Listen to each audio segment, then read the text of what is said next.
Welcome back to the deep dive. We are diving into crucial conversations this Oh, time. yeah. You know those conversations where Well, the stakes are high, absolutely. opinions clash, and emotions can really run wild. Yeah, definitely. We've got tons of notes and excerpts from the book. Hmm? Crucial conversations. Tools for talking when stakes are high. Yeah, Ready to extract all the wisdom that will help you absolutely. handle those make or break Oh, moments. yeah, it's true. These conversations can really make us or break us in every area of life. I feel that. But the book's authors, they found that a lot of people, Mm-hmm. they end up arguing about the wrong things. Oh, yeah. And that just leads to these big circular fights Mm-hmm. that go nowhere and just damage relationships. It's kind of like when you're trying to mow down a dandelion, you Huh. chop off the head. Yeah, But the real problem is that root system underneath. exactly. That's why they suggest this framework Okay. to kind of figure out what's really going on. I'm intrigued. Tell me more. It's called CPR. Okay. CPR for It conversations. stands for content, pattern, relationship, Okay. and process. So is it a one-time content issue? Right. Like just disagreeing about a single decision? Yeah. Or like a recurring pattern of behavior that's causing all this friction? Uh-huh. So if I'm always getting frustrated because a teammate keeps missing deadlines, Right. maybe it's a simple content issue, like they need help with time management? Exactly. Yeah. Or it could be a pattern of them not taking their work seriously, which points to a deeper problem. Okay. And then there's the relationship aspect. Okay. Is there a lack of trust or respect that's fueling all this conflict? Yeah. And then finally, we look at the process of communication itself. Okay. Are we even talking about the right things Yeah. in the right way? And this whole idea of avoiding those conversations, they really emphasize that. Aren't- They call it playing costly games. And those games, they can have consequences. Oh, yeah, for sure. Devastating consequences. Absolutely. The book shares this crazy story. Okay. A woman goes into the hospital for tonsillectomy. Okay. Pretty routine. Yeah. But the surgical team, Mm-hmm. they were too afraid to speak up when they saw something was wrong. Oh, gosh. And she ended up having part of her foot amputated. Wait, what? That is terrifying. It is. Just staying silent can be as bad as outright aggression. Absolutely. Think about all those projects Yeah. that go way over budget or completely fail. Yeah. It's because people were afraid to kind of voice their concerns, Mm-hmm. disagree, challenge the status quo. Right. The authors found a direct link between a team's ability to have these tough conversations Yeah. and whether their projects actually succeeded. Wow. That's crazy. Yeah. Okay, so we know these conversations are important, but how do we even approach them effectively? Well, the book says it all starts with your motives. Before you even go into one of these conversations, Yeah. you have to ask yourself, Well, what do I really want here? what do I really want? Yeah. Because sometimes you just want to win the argument Yes. more than you want to actually find a solution. Exactly. Yeah. The book calls those fool's choices, Hey, fool's choice. where you think you have to choose between being honest and being respectful when you can actually have both. Yeah. You can have both. It's like those two little kids fighting over who gets to go to the bathroom first. Mm, You know, they both say that going to the bathroom is the most important thing, yeah. but really they just want to win. They want to win. Their real motive is driving their behavior. It is, and it happens all the time in high-stakes situations, too. Oh, yeah, for sure. We tell ourselves, I can't be honest and keep this job. Yeah, Or, if I speak up, I'll ruin this relationship. absolutely. And then we get trapped. Yes, and we miss out on our goals and relationships. Yeah. The book gives a great example of the CEO, Greta, who is leading this meeting about budget cuts. Okay. And this guy, he challenges her and says the cuts are going to hurt the company image. Her first instinct is to just shut him down. Yeah. But then she pauses Okay. and she asks herself, what do I really want? And what she really wants is to get everyone on board with this plan, right? Yes. And that question changes everything. Yeah. Instead of attacking him, she thanks him for his honesty Oh, wow. and acknowledges his concerns. Yeah. Instantly, the tension drops. Yeah. And they can have this productive conversation. So powerful just by asking that one question. Right. She shifts the entire dynamic of the meeting. Exactly. In the heat of the moment. How do you actually do that? Right. How do you handle those intense emotions? That's where understanding stories comes in. Okay. Stories. Yeah. It's not the event itself that makes you feel a certain way. Oh. It's the story you tell yourself about it. So let's say my boss gives me some tough feedback. Mm-hmm. It's not the feedback itself making me feel defensive. It's the story you're creating around it. Oh, okay. You might be thinking, he doesn't appreciate all my work. Or she's trying to like sabotage me. Yeah. And those stories, they trigger those emotional reactions. Right. And those stories aren't even always true. They're not. We fill in the blanks with assumptions and past experiences that might not even apply to this situation.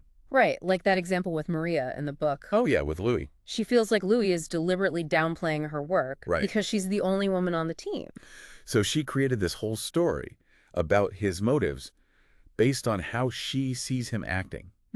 She sees him taking credit for her ideas, dominating presentations, meeting with the boss without her. Yeah, and that just fuels her anger. It does. But what if there's a totally different explanation? Right, what if there is? What if? Yeah. The book encourages us to examine those stories we're telling ourselves. Okay. Are they based on facts? Yeah. Or are we filling in the gaps with assumptions? Are there other interpretations? Yeah, or there. What if Maria knew that Louis had just gotten this bad performance review, where his boss said he wasn't assertive enough? Oh. Suddenly, his behavior looks less like a personal attack. Right. And more like him trying to please his boss. Interesting. Kind of a clumsy way. Yeah. Maybe. So it's about taking a step back, looking at your internal narrative and separating fact from fiction. Exactly.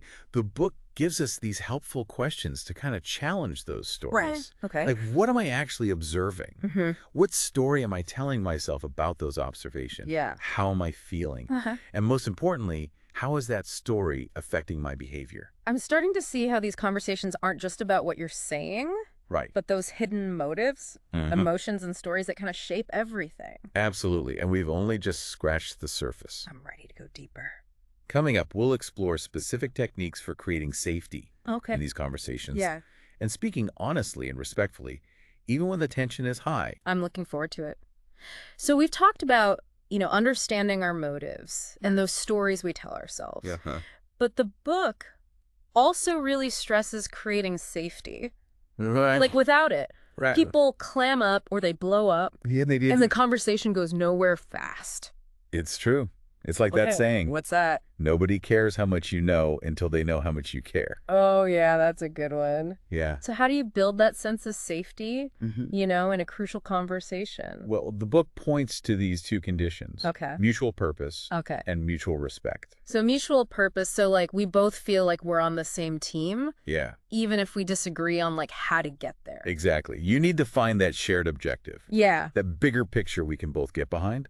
Sometimes it's as simple as wanting to understand each other's views Yeah. or finding a solution that actually works for everyone. Okay, I see that. But what if the purpose itself Uh-huh. is where the conflict lies? Yeah. Like two people have totally opposite goals. That's where things get tricky.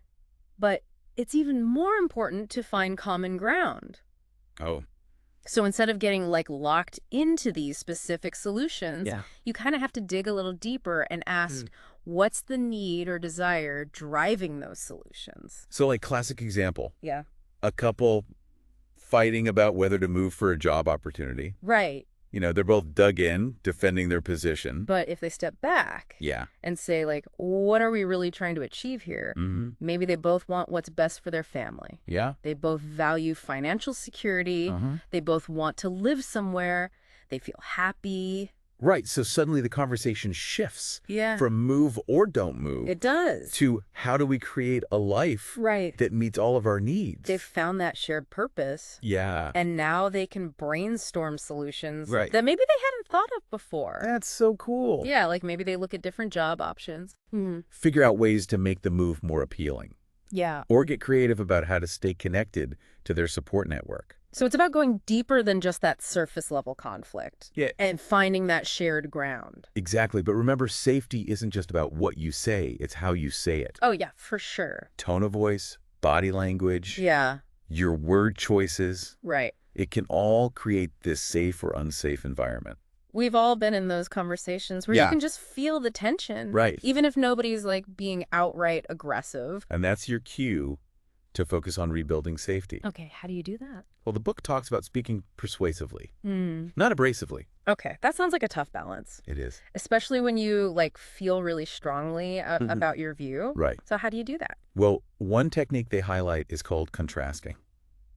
Okay, contrasting. It's about clearing up misunderstandings Okay. and reassuring the other person that your intentions are good. So you're not just saying what you do want. Right. You're also saying what you don't want. Exactly. Okay, I see. Like imagine this manager has to cancel a visit Okay. to a team that's been working all night on this presentation. Oh, yeah. He knows they might feel disrespected. Right. So he says something like, Okay. the last thing I wanted to do was make you think I don't value all the work you put in. What you've done is amazing, Yeah. and I'm committed to making sure the VP sees it. Okay, so he's acknowledging their potential feelings and stating his true intentions. Right. Okay. I can see how that would, like, de-escalate things. It does. But what about that other condition for safety? Uh-huh. Mutual respect. Yes. How do you make sure someone feels respected? Yeah. Even when you're talking about, like, sensitive topics. It is easy to say be respectful, but it's harder to actually do it. Right. How do you do that? Well, mutual respect means believing the other person's opinions and feelings are valid, even if you don't agree with them. You're recognizing their right to have a different perspective. So it's not about pretending to agree or, like, holding back your own views. No, it's about acknowledging their humanity, even when you're disagreeing. And the book says to watch out for those signs that respect is breaking down. It does things like anger, defensiveness, withdrawal. Right. It's like your cue to step back and rebuild safety. It is. Okay. Exactly. And then there's that whole speaking persuasively piece. Right. Which can be tricky when emotions are high. It can, but the book offers this framework called STATE. STATE? Yeah, for sharing your opinions honestly and respectfully. Okay, break it down for me. So it stands for share your facts, tell your story, ask for others' paths, talk tentatively, encourage testing. Okay, so start with the facts. Yeah, like a neutral foundation. Yeah. Before jumping to conclusions or judgments. So instead of saying you're always late, right, you could say you've arrived after 9 a.m. 3 times this week. Exactly. You're just stating the facts. Okay, less likely to trigger that defensive reaction. It is. And then you tell your story. Tell your story. Okay. You connect those facts to your own experience. So going back to the coworker, you might say, when you're consistently late, it makes me feel like you don't respect my time or the team's commitment to the schedule. Okay, so you're owning your perspective and explaining how it's affecting you. Yeah. But it's still about your experience, not an attack on them. Exactly. And then comes this crucial step. Okay. Ask for others' paths. Ask for others' paths. You're inviting them to share their perspective. Okay. So you might say, I'm curious to hear your thoughts on this. Why have you been arriving late this week? And you have to mean it. You do. Be truly open to hearing their side. Yeah. Even if it contradicts yours. It's about showing that you really want to understand. Right. Not just waiting for your turn to talk. Exactly. And then we move to talk tentatively. Talk tentatively. What does that even mean? It means avoiding absolutes. Okay. You're acknowledging that your perspective is just that your perspective. So instead of saying, like, you're wrong, you might say, it seems to me that, or from my perspective. Right. You're leaving room for discussion. Yeah. Not shutting it down. Okay. And then encourage testing. Yes. So basically saying, challenge me on this. Right. You're inviting the other person to poke holes in your logic. Yeah. To offer different interpretations. Yeah. You might say, what am I missing here? Or help me understand your point of view. Right. It shows you're willing to be wrong. It does. Which can be really disarming. Yeah. In a tense conversation. This whole STATE framework gives you a way to be assertive without being aggressive. Okay. I like that. But what about those times when the other person isn't playing along? Yeah. They're shutting down, getting defensive, or going on the attack. Yeah. That's what I always struggle with. It feels like you can do everything right. Yeah. But if they're not willing to engage, you're just stuck. Well, that's where the art of listening comes in. Okay. Listen. And not just passive listening, right, but active listening, where you're fully present and trying to really understand their experience. Yeah. The book talks about spotting the safety problems early on. Okay, safety problems. Because those problems are often what drives people to shut down or lash out. So how do you tell if someone is feeling unsafe? Well, we already talked about those big emotional reactions Yeah. like anger, defensiveness, Mm. but there are also these more subtle clues. Okay, like what? Avoiding eye contact, crossing their arms, speaking in a flat tone. Yeah, those moments when you can just feel that tension. Right, and that's your signal to kind of shift gears. Okay. So instead of focusing on the content of the conversation, Yeah. you focus on rebuilding that safety. And the book actually gives some techniques for exploring their perspective even when they're resisting. Yeah, one technique is called mirroring, Okay, mirroring. where you reflect back the emotions you're seeing. Okay. So if someone seems angry, Yeah. you might say, Mm-hmm. you sound really frustrated right now. It's like saying, I see you, I hear you, and I get why you're feeling this way. Yeah. And then there's paraphrasing, Okay, paraphrasing. where you restate what you've heard Mm-hmm. to make sure you're understanding them. So you might say, so if I'm hearing you right, you're feeling overwhelmed with the workload and worried we won't meet the deadline. Exactly. And by paraphrasing, you're not only showing you're listening, Yeah. but you're also giving them a chance to correct you if you're wrong. Right. And then there's a technique called priming.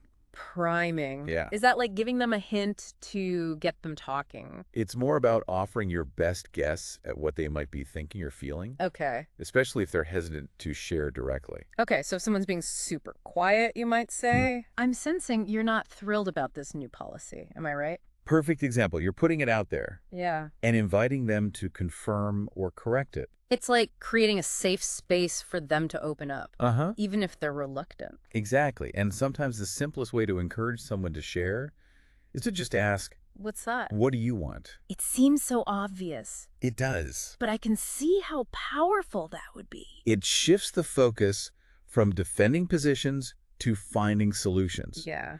You're inviting them to tell you their needs and desires, Okay. which can lead to a breakthrough.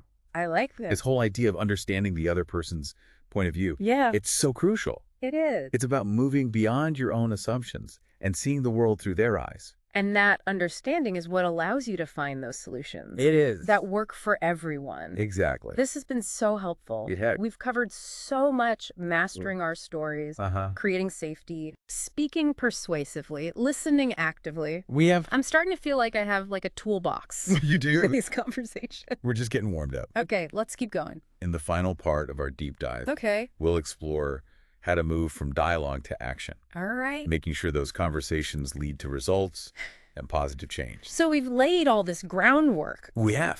for having those crucial conversations, Yeah. mastering those stories we tell ourselves, creating safety, Right. speaking persuasively, Yeah. and really listening to Right. understand, Yeah. the other person's perspective. It's key. But what happens after the conversation? That's a good question. How do we make sure that it leads to something? You're right. It's like that saying, talk is cheap. Yeah. You can have the most insightful, Yeah. respectful conversation, Uh-huh. but if it doesn't lead to action, Right. it's a missed opportunity. So how do you bridge that gap Yeah. between the dialogue and the action? Well, the book really emphasizes clarifying expectations Okay. and making clear decisions by the end of the conversation. You don't want to walk away feeling like you talked a lot, Right. but didn't actually agree on anything. Exactly. You need a shared understanding Yeah. of what's been decided, Uh-huh. who's responsible for what. Okay. And that's where this idea of decide how to decide comes in. Decide how to decide. What is that? So before you even get into the details of the decision itself, Okay. you agree on the process for making the decision, Because sometimes I think we just assume that everyone's on the same page right? about how these decisions will be made. Yes. And then those misaligned expectations can create friction. Yeah, they can. The book gives this example of a couple Okay. arguing about vacation plans. Right? They both say they want to go on this cruise, Mm-hmm. but then the husband, Yeah. he books it without even talking to his wife. Oh, I can see where this is going. Yeah. He assumed any cruise would do. Right. But she had strong preferences about the itinerary and the dates. Classic. And so they end up fighting over something that could have been avoided Right. if they had talked about how they would make the decision in the first place. So before you even dive into the what, Uh-huh. you got to figure out the how. Exactly. Who has the final say? Right. How do we get everyone's input? Yeah. What criteria are we going to use? And the book outlines these 4 methods of decision-making. Okay, what are those? Command, consult, vote, and consensus. Okay, break those down for me. So command is when one person makes the call. Okay. Usually when things need to happen really fast or the stakes are low. Think about like a manager assigning tasks. Yeah. Or a parent setting a curfew. Got it. Then there's consult. Okay. Consult. So the person in charge Yeah. still makes the final decision. Okay. But they get input from others first. So they're looking for feedback and different viewpoints. Right. But ultimately, they're the one making the call. Okay, and then there's vote. Pretty straightforward. Yeah. Everyone gets a say, and the majority rules. Majority rules. It could be a fair and efficient way to decide. Yeah. Especially when there's lots of stakeholders. Yeah. With different opinions. But the downside is... What's that? It can create the winner-takes-all situation where the minority opinion isn't heard. Right. And then there's consensus. Okay, consensus, so everyone has to agree. Everyone has to agree. Okay. This can lead to, like, incredible buy-in and commitment. But it can also be really time-consuming. Yeah. And difficult to achieve. Yeah, especially when people have really strong opposing views. Right. The key is to choose the method. Yeah. That makes the most sense for that situation. Right. So consider the stakes, how complex the issue is, and how much buy-in you need. Exactly. And be upfront about which method you're using. Yes. So everyone's on the same page. Yeah, from the start. But even after you've made the decision, you have to make sure it actually gets implemented. You do. And the book offers another acronym for that. It does. I'm sensing a pattern here. Lay it on me. WWWF. WWWF. Okay, what's that stand for? So who will do what? By when and how will we follow up? So you're basically turning the decision into an action plan. Exactly. Specific tasks, clear deadlines, assigned responsibilities, and a way to hold everyone accountable. Precisely. And this works for personal conversations, too. Okay. Not just work stuff. Oh, good. Let's say a couple's having a crucial conversation about dividing up chores. Okay. Instead of just saying, like, clean the house. Right. They could use WWF to get really specific. Okay, so, like, who's loading the dishwasher? Exactly. Who's vacuuming? When does it need to be done? Right. And how will we make sure it actually happens? And then you avoid all that resentment that comes from unmet expectations. Yeah. This is making a lot of sense. It is, but honestly, it feels like a lot to remember. I know, right? How do you keep it all straight? When you're in the heat of the moment. That's the thing. You can't always plan for these conversations. Right. They pop up. They do. They pop up all the time. All the time. So it's more about building those skills. It is. Mastering your stories. Yeah. Creating safety. Speaking persuasively. Yeah. Listening deeply. So it's less about memorizing the frameworks. Yeah. And more about developing that mindset right. for crucial conversations. The book emphasizes that anyone can master these conversations. I love that. It's not about personality. Yeah. It's about putting in the work to develop the skills and the right mindset. Yeah. And the payoff can go way beyond just resolving conflict. It can. These skills can help you build stronger relationships, reach your goals, and live a more fulfilling life. Absolutely. These conversations aren't just about putting out fires. Yeah. It's also about creating opportunities. It is for growth. Yeah. Connects.